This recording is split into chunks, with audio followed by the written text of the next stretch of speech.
14, 21절 깨어진 관계 회복하기. 깨어진 관계 회복하기. 성경 말씀은 고린도후서 5장 18절 말씀입니다. 목적이 이끄는 삶이라고 하는 큰 주제가 결국은 제가 보니까 교회론과 구원론에 관해서 계속해서 다루고 있는 것입니다. 같이 읽겠습니다. 시작. 모든 것이 하나님께로 났나니 저가 그리스도로 말미암아 우리를 자기와 화목하게 하시고 또 우리에게 화목하게 하는 직책을 주셨으니. 우리 고린도후서 5장 18절에도 우리에게 말씀해 주고 있듯이 죄로 말미암아 하나님과 우리가 원수가 되었던 거죠. 그렇죠? 하나님과만 원수가 된 것이 아니라 하나님께서 축복으로 주신 서로가 서로에게 원수 관계가 된 거죠. 사랑의 관계가 아니라 미움과 시기와 질투의 관계가 되어버렸습니다. 그래서 예수님께서 이 땅에 오셔서 십자가로 그 모든 사망 권세를 깨뜨려 버리시고 이제 우리로 하여금 화목케 하는 제물이 되셨습니다. 그래서 우리는 하나님께서 우리를 구원하신 목적 중에 하나는 이제 우리에게 예수님이 그랬던 것처럼 화목하게 하는 그러한 사명을 우리에게 주신 것입니다.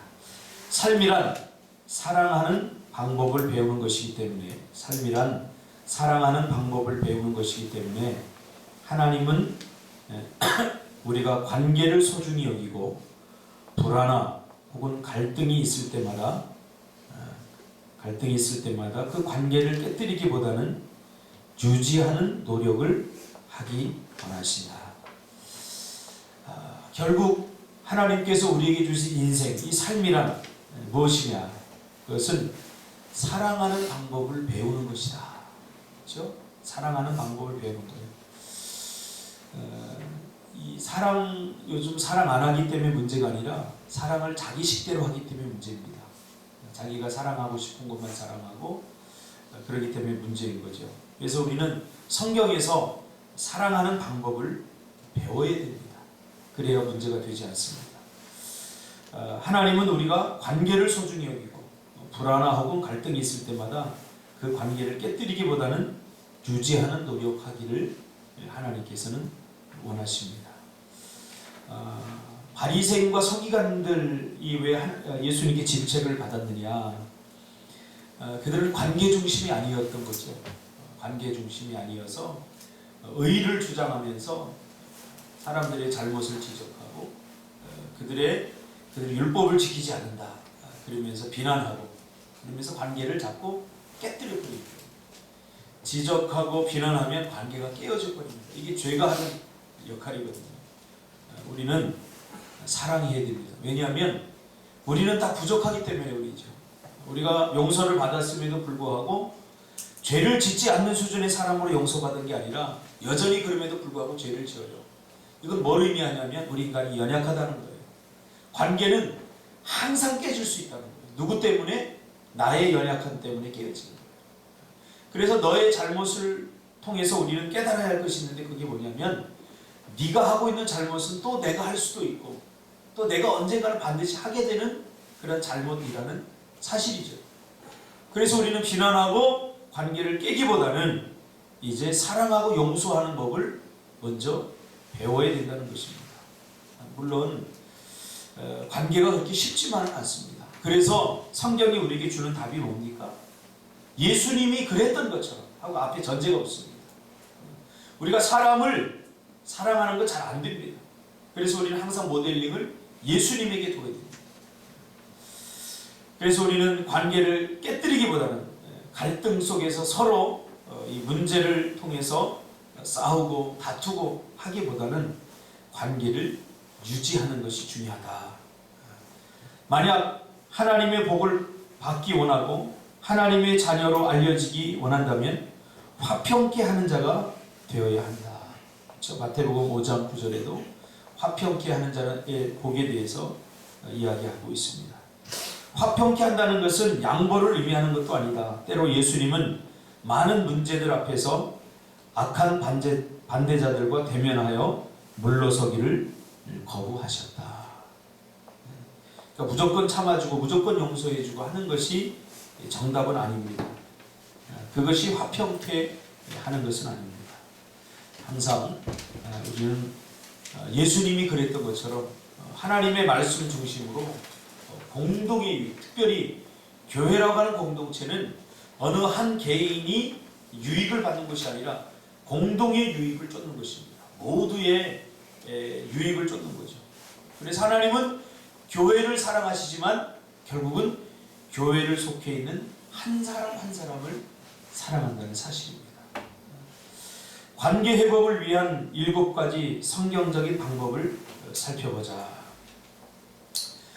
신앙은 결국 관계라고 그랬죠. 하나님과 나의 관계, 또 사람과 사람들과의 관계. 제가 리더스쿨을 오랫동안 하면서 제가 아이들을 이렇게 대하면서 깨달은 게 있는데, 요즘 아이들은 참 관계가 잘 안 됩니다. 왜냐하면 놀아도 결국 혼자 놀아요. 혼자 놀아요. 그래서 관계가 잘 안 돼요. 관계가 서먹서먹하고 관계가 잘 안 돼요. 그것은 어떤 사회적인 하나의 흐름이라고 저는 생각합니다. 주님께서 마지막 시대에 나타날 징조들에서 주님이 이야기하면서 그때 사람들이 자기를 사랑한다 그랬어요. 자기를. 이 말을 언어로 우리가 해석하면 사람들이 자기만을 생각한다. 그런 의미. 무슨 말이죠? 사랑이 식어지면서 이기주의가 된다는 거예요. 자기만. 다른 사람은 별로 잘 생각하지 않는다는 거예요. 여러분, 이것이 얼마나 큰 문제인지 몰라요. 우리가 지금 최순실 게이트를 통해서 지금 온 나라가 충격에 휩싸이지 않았습니까? 우리가 그를 향해서 막 손가락질 하지만 사실은 손가락질 하기 전에 우리가 곰곰이 나 자신을 한번 생각해 봐야 돼요. 내가 그 위치가 되고 내가 만약에 그러한 상황이라면 나는 그 최순실보다 더 떳떳할 수 있나 하는 것을 우리가 생각하면서 이제는 이 문제를 어떤 한 사람이 책임지고 정지하기보다는 우리 공동체 전체가 책임져야 됩니다. 저는 그렇게 생각합니다. 그래서 우리 예수 믿는 사람들 회개해야 돼요. 회개해야 돼요. 회개하고 그렇다고 책임을 묻지 말라는 이야기는 아닙니다. 우리가 회개하면서 결국 누가 뽑은 대통령입니까? 뽑을 때 다 뽑아놓고 이제 우리는 나 몰라라. 그럴 줄 몰랐다. 그러면 안 되는 거죠. 이제는 우리가 뽑았기 때문에 우리도 책임이 있는 거예요. 책임이 없는 것처럼 막 그 사람을 향해서 비난하지만 다 책임 떠넘기기죠. 이제 우리는 공동의 유익, 우리 나라 전체가 더 중요하기 때문에 이때 우리는 정말 중요한 게 있습니다. 그게 뭐냐면 정말 나라를 사랑하고 국가를 사랑한다면 이때 기도해야죠. 우리 예수 믿는 사람들. 뭐 내일이 아니다. 뭐 정치인들이 알아서 하겠지. 뭐 어떻게 하겠지. 그게 아니라 이제 국가를 위해서, 민족을 위해서 기도할 때 아닙니까? 저도 특세를 작정해 놓고 계속 하나님이 자꾸 나라를 위한 기도를 계속 시키시는 거예요. 우리 교회도 기도해야 할 제목들이 굉장히 많은데 나라가 없이 어떻게 우리가 존재할 수 있겠습니까? 그렇죠? 그래서 이제 관계 회복을 위한 7가지 성경적인 방법을 살펴보자. 사람에게 이야기하기 전에 하나님께 이야기하라. 그렇죠? 관계가 우리 사람들 간에 서로 깨질 수 있습니다. 내 의견과 네 의견이 다를 수 있고 내 생각과 네 생각이 다를 수 있기 때문에 항상 우리는 관계가 깨어질 수 있는 그런 살얼음판 같은 삶을 우리가 살게 됩니다. 그래서 말 한마디에 우리가 상처받고 그렇게 되죠. 문제가 생기고 그렇죠. 그럴 때 어떻게 해야 됩니까? 사람에게 이야기하기 전에 하나님께 먼저 이야기하라는 거죠. 하나님과 소통하라는 거죠. 괜히 상처받았다고 떠들고 돌아다니지 말고 하나님께 먼저 이야기하라는 거죠. 기도하라는 거죠. 관계들을 놓고 더 기도하면 분명 그 관계들은 원만해질 것이다. 기도하면 관계가 원만해집니다. 근데 자꾸 그런 문제들을 사람들에게 이야기하고 사람에게 위로받으려고 하고 사람에게 가지고 가면 이 문제는 더 커집니다. 저 같은 경우도 그걸 많이 경험합니다.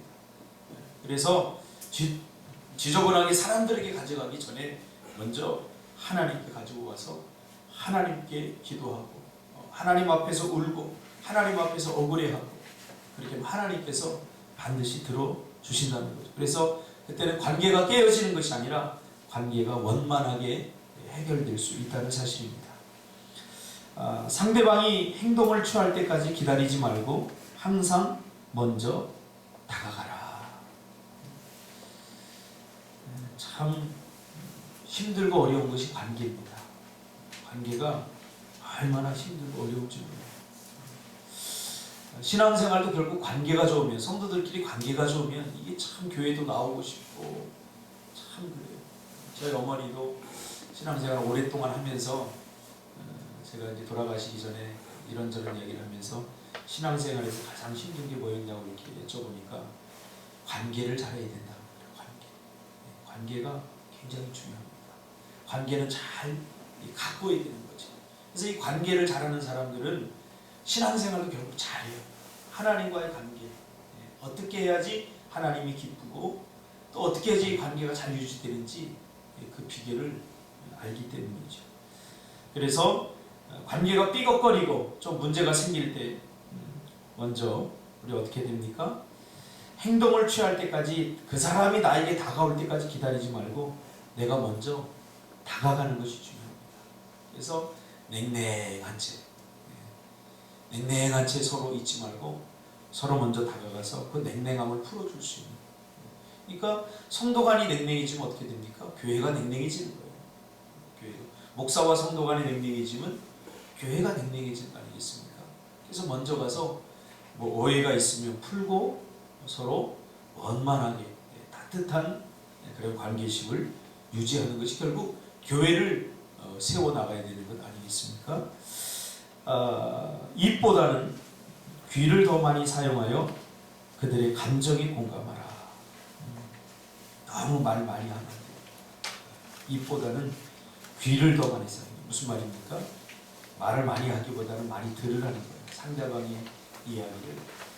이렇게 어떤 분과 대화를 하다 보면 다 자기 말만 해요. 다른 사람 말은 듣지도 않아요. 대화를 하면서도 자기가 무슨 이야기 할까 그것만 계속 생각해요. 그러니까 대화가 안 되는 거예요. 대화는 들어주는 사람이 될 때 대화가 잘 되고 관계도 중요합니다. 또 너무 말도 안 하면 안 되죠. 그래서 대화는 기브 앤 테이크가 잘 돼야 됩니다. 기도도 뭡니까? 결국 기도 잘하는 사람은 어떤 사람입니까? 하나님과 대화를 잘하는 사람입니다. 말하기만 하지 말고 듣기도 잘해야 됩니다. 그래서 이 시간에 우리가 하나님께 기도했다면 또 삶으로 가서는 하나님께서 그 기도한 내용에 대해서 어떻게 들으시고 또 어떻게 말씀하시는지 우리가 들어야 됩니다. 삶으로 가서. 그래서 굉장히 중요한 거죠. 사실보다는 그들의 감정에 공감하라. 그렇죠? 사실보다는 그들의 감정에 초점을 맞추라. 해결이 아닌 공감으로 시작하라. 자꾸 문제가 생길 때 그걸 해결하려고 하다 보면 문제가 더 커질 수 있어요. 그래서 그들의 그 행동에 대해서 공감해주는, 이해해주는 그런 공감이 굉장히 필요합니다. 관계를 잘하는 사람들은 굉장히 공감을 잘해주는 사람들이에요. 맞아. 근데 그 관계를 잘못하는 사람들을 보면 난 쟤 이해가 안 가 그래요. 이해가 안 갔다는 것은 공감이 안 된다는 거예요. 결국 누구의 문제입니까? 내 문제라는 거죠. 이미 사건은 벌어졌고 나는 저거 이해가 안 가. 왜 저렇게 행동하지? 그것은 그 사람이 그렇게 행동한 것에 대해서 공감이 안 된다는 거죠. 공감. 굉장히 중요한 부분입니다. 공감. 그래서 그 사람이 이래서 그렇게 행동할 수밖에 없었구나 하고 공감해 주는 거. 그렇죠? 그래서 공감을 받으려고 하기보다는 공감을 해주는 사람이 돼야 돼요. 상처를 주로 받는 사람들은 공감을 자꾸 받으려고 해요. 이해를 자꾸 받으려고 해요. 나 좀 이해해줘. 나 좀 공감해줘. 나 지금 이렇단 말이야. 그런 사람들은 아무리 공감을 해줘도 안 됩니다. 공감이라고 하는 것은 먼저 내가 그 사람을 공감을 해줘야 돼요. 공감을 받으려고 하면 안 되는 거죠. 나에게도 잘못이 있음을 고백하라. 그렇죠? 갈등이 생길 때 가장 중요한 시선은 뭐냐면 갈등이 두 사람 간에 생겼다면 두 사람이 다 문제가 있는 겁니다. 근데 우리는 거기서 잘잘못을 따지려고 하잖아요. 두 사람이 다 잘못했는데. 그래서 관계 회복을 위해서 가장 중요한 게 뭐냐면 저 사람이 잘못한 건 그 사람에게 맡기고 먼저 내가 잘못한 것이 무엇인지 내가 나를 바라봐야 돼요. 그렇지 않고 저 사람 잘못한 걸 보고 내가 그것을 고치려고 할 때 이 갈등이 더 깊어지는 거죠. 그래서 나의 잘못은 먼저 내가 무엇을 잘못했는지 먼저 고백하는 것이 중요합니다. 만일 당신이 진지하게 관계 회복에 대하여 생각하고 있다면 우선 자신의 실수나 죄를 인정하는 것에서 시작해야 한다. 그렇죠? 인정을 해야 되죠. 인정한다는 것은 내가 내 잘못을 내가 시인하고 내가 일방적으로 잘못했다 그것을 말하는 것이 아닙니다. 아까도 얘기했듯이 갈등이라고 하는 것은 두 사람에 다 문제가 있기 때문에 먼저 내가 무엇을 잘못했는지 서로 이야기해야 돼요. 그래야 상대편도 자기의 잘못을 잘못을 인정을 하죠. 그렇게 인정하면서 둘 다 잘못했네? 둘 다 잘못했기 때문에 이제 해결점이 생기는 거죠. 그런데 네가 더 많이 잘못했고 내가 조금 잘못했고 자꾸 이런 퍼센트로 나갈 때 우리가 해결이 안 되는 것을 보게 됩니다. 그래서 서로의 잘못을 인정하면 둘 다 잘못한 겁니다. 그럼 우리 한번 새롭게 해보자. 이렇게 새로운 출발을 할 수 있는 거죠. 그래서 자신의 죄를 또 자신의 실수를 인정하는 것에 시작해만 합니다. 고백은 화해의 아주 강력한 도구다. 사람을 공격하지 말고 문제를 공격하라. 그래서 싸움이 깊어지는 건 뭐냐면 그 사람의 인격, 사람을 공격하기 때문이에요. 그래서 우리가 서로 이야기하다가 서로의 의견을 가지고 이야기하다가 의견이 뭐가 됩니까? 인격이 됩니다. 그래서 인신공격이 됩니다. 그러니까 사람을 공격하지 말고 문제를 우리가 집중적으로 분석하고 공격하는 것이 중요합니다. 갈등을 해결하려고 할 때 어떻게 말하느냐가 무엇을 말하느냐만큼 중요하다. 그렇죠? 우리 자녀들도 이렇게 잘못했을 때 제가 이렇게 가만히 보면 어떻게 말하느냐가 굉장히 중요한 것 같아요. 막 윽박지르고 야단치듯이 하면 금방 아이들이 기가 죽어버려요.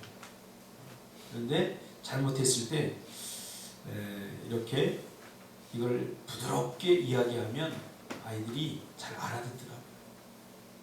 그러니까 상대방의 갈등이 있을 때도 우리가 어떻게 말하느냐가 굉장히 중요한 부분입니다. 그렇죠? 할 수 있는 한 그래서 협력하라. 교회도 마찬가지입니다. 교회도 다양한 사람들이 모였기 때문에 교회가 깨어지는 것은 시간 문제입니다. 시간 문제. 그래서 될 수 있으면 공동의 그 선을 추구하는 공동의 그 일에 대해서 협력하는 것이 중요합니다. 평화에는 항상 대가가 따른다. 해결이 아닌 화해를 강조하라. 해결은 문제의 초점을, 화해는 관계에 초점을 맞춘다. 하나님은 획일이 아닌 연합을 원하신다. 그래서 일 중심보다는 관계 중심으로 우리가 잘 나와야 돼요. 어떤 일을 하는 것이 중요한 게 아닙니다. 어떤 일을 해서 어떤 것을 성취하고 그것보다 더 중요한 것은 관계입니다.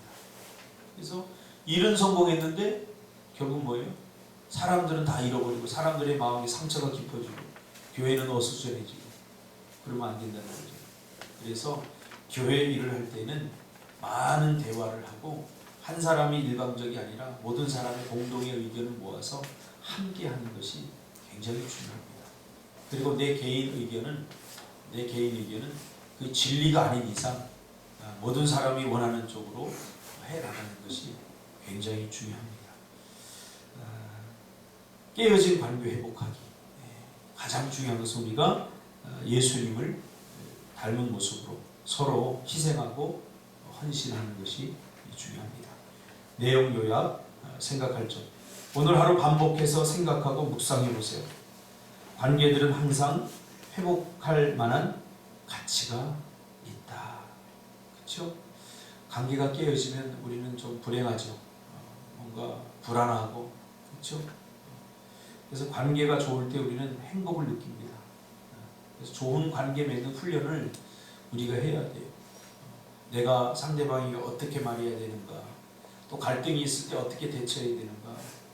인생은 관계가 전부고요. 또 신앙생활도 관계가 전부입니다. 관계가 굉장히 중요합니다. 그래서 관계가 항상 깨질 때 내가 어떤 부분에 내가 미숙한지, 내가 어떻게 했을 때 상대방이 화를 내고 하는지에 대해서 우리가 조금 연구를 해야 돼요.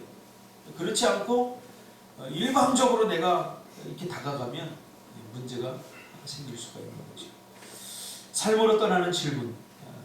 첫 번째, 당신은 문제 해결이 우선인가? 관계 회복이 우선인가?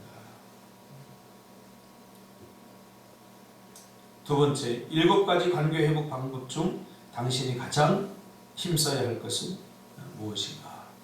세 번째, 내가 오늘 깨어진 관계를 회복해야 될 사람은 누군가?